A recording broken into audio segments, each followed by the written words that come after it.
service delivery, and value for money. Distinguished ladies and gentlemen, Taofiq received a degree from the prestigious Brunel University, West London, United Kingdom. Please put your hands together for him. He also holds a Master of Business Administration, MBA, from the prestigious university that is better by University of Ilorin, Nigeria.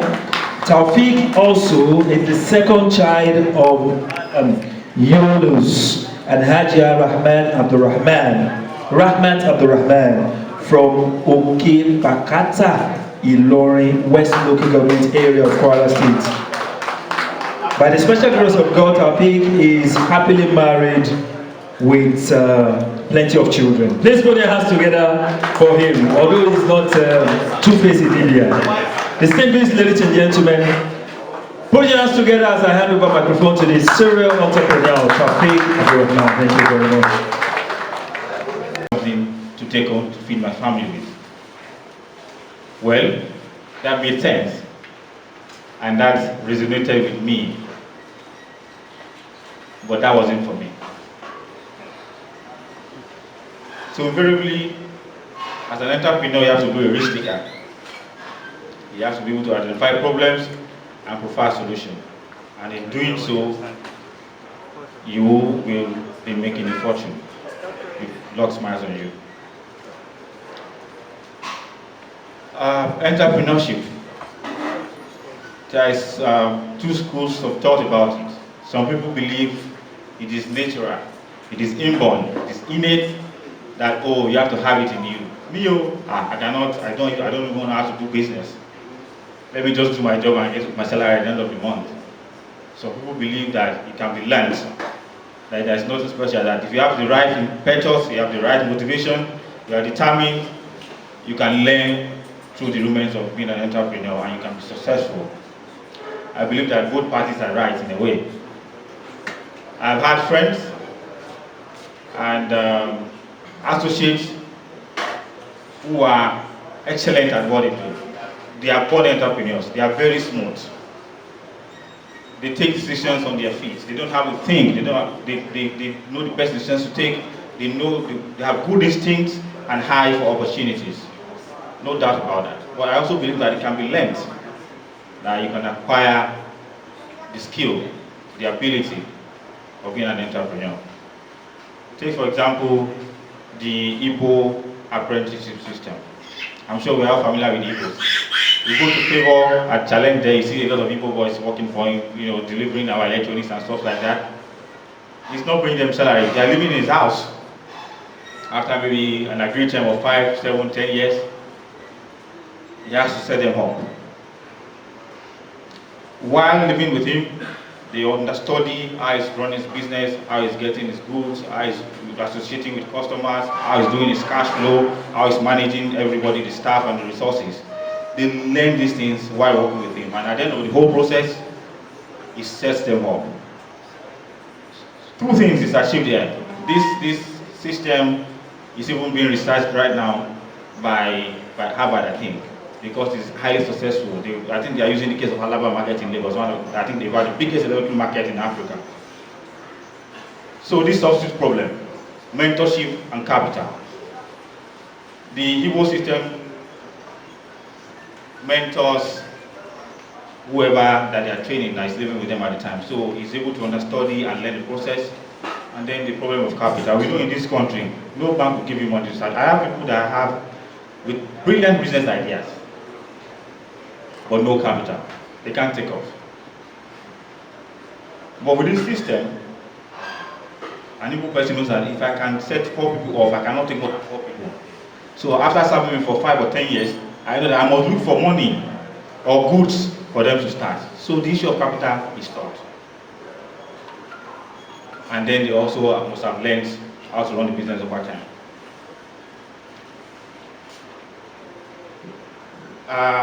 Then the ecosystem. Permit me that I'm going to use the word ecosystem interchangeably with the business environment, especially the Nigerian business environment. The ecosystem is the environment in which we run our business. It is as important as the business itself. Because if you have an enabling business environment, half of your problem is solved. But if you have a business environment that is hostile to what you do, you have to find another business. And part of what determines the success of any business, number one is government. These are the elements of the ecosystem. Government, the state. They make laws.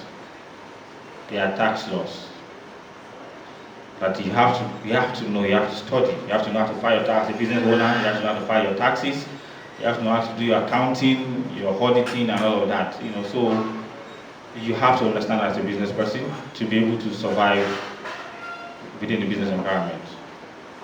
If you are in the business of food and drugs, you know that there are rules and regulations with NAFDAC. You have to get NAFDAC approvals and stuff like that before you can successfully thrive in that area. Most importantly, currently I know that government is trying to drive creativity, trying to drive entrepreneurship, especially in the case of agriculture.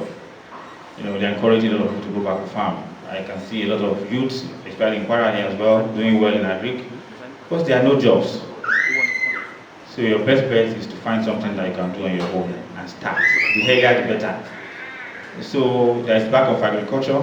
This is the conscious political agenda by government to encourage entrepreneurship.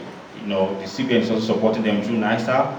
So if you have a business idea or you have something that you have to do with agri, you write a proposal, you go to them, they are mostly willing to listen. There's also a bank of industry for people who are industrious, who are into manufacturing, fabrication, and stuff like that. I have friends that have benefited from this scheme. You just have to get your business plan right. Business plan is very, very important.